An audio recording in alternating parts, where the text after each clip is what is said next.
2 October 2025 रोजी दसरा सणाच्या दिवशी मराठा आरक्षणाच्या मुद्द्यावरून मराठा कार्यकर्ते मनोज जरांगे पाटील आणि पंकजा मुंडे व धनंजय मुंडे यांच्या नेतृत्वाखालील मुंडे कुटुंब यांच्यात जाहीर संघर्ष झाला.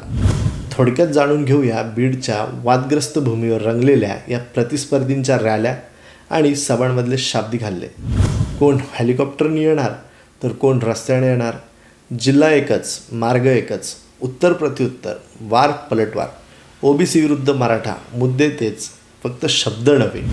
मला पडलेला प्रश्न हा आहे की जवळजवळ मराठा समाजाला आरक्षण मिळाल्यात जमा असूनही तसेच ओबीसीच्या ताटातून दिलं जाईल अथवा दिलं जाणार नाही हे सगळं मावळत असताना हा मुद्दा पेटवत ठेवून नेमका फायदा कुणाचा असेल.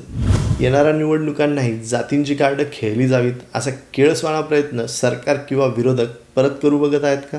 याचं उत्तर आपण कमेंट बॉक्समध्ये आम्हाला कळवा. आता येऊ मूळ विषयावर. जरांगे पाटील यांनी बीड जिल्ह्यातील नारायणगड येथे मराठा समाजासाठी मोठा मेळावा घेतला, तर पंकजा मुंडे यांनी भगवान भक्तिगड येथे त्यांच्या पारंपरिक दसरा मेळावा आयोजित केला. त्यांचे भाऊ धनंजय मुंडे यांनीही त्यांच्या कार्यक्रमाला हजेरी लावली. संबंध लोकांचं लक्ष होतं ते जरांगे यांच्या आक्रमक भूमिकेवर. त्यांच्या रॅलीतून जरांगे पाटील यांनी पंकजा आणि धनंजय मुंडे दोघांवरही जोरदार टीका केली.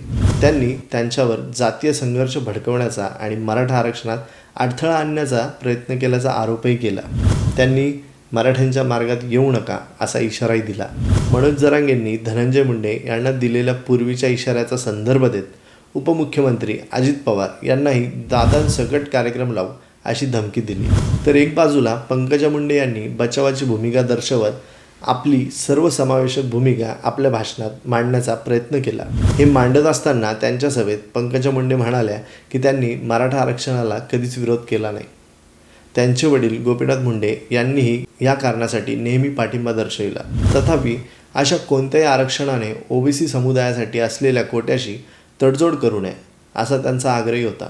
याबरोबरच अज्ञात व्यक्तींवर जातीयवाद पसरवल्याचा आरोप व टीकाही त्यांनी आपल्या भाषणात केली. पण धनंजय मुंडे यांनी मात्र आपल्या शेरोशायरीच्या अंदाजात टीका करण्याची संधी सोडली नाही. धनंजय मुंडे यांनी त्यांच्या बहिणीच्या सभेतील भाषणात जरांगे पाटील यांच्यावर तीव्र टीका केली. त्यांनी जरांगे यांच्या आरक्षणाबाबतच्या पद्धतींवर प्रश्नचिन्ह उपस्थित केले आणि त्यांच्यावर राजकीय खेळ खेळण्याचा आरोपही केला व कशा प्रकारे आपल्यावर मीडिया ट्रायल केलं गेलं पण यावर जब्बर मात दिल्याची भावना त्यांनी आपल्या शायरीतून मांडली. या दोनही मेळाव्यांना थोडक्यात समजून घ्यायचं झाल्यास संदर्भ असाच की आरक्षणावरून ओबीसी समुदाय आणि मराठा समाज यांच्यातील दीर्घकाळापासून सुरू असलेल्या राजकीय शत्रुत्वाच्या पार्श्वभूमीवर हा ताजा संघर्ष उभा आहे. आरक्षणाचे फायदे मिळण्यासाठी जरांगे पाटील सर्व मराठ्यांना कुणबी म्हणून मान्यता देण्याची मागणी करत आहेत, जो ओबीसी श्रेणीत येतो.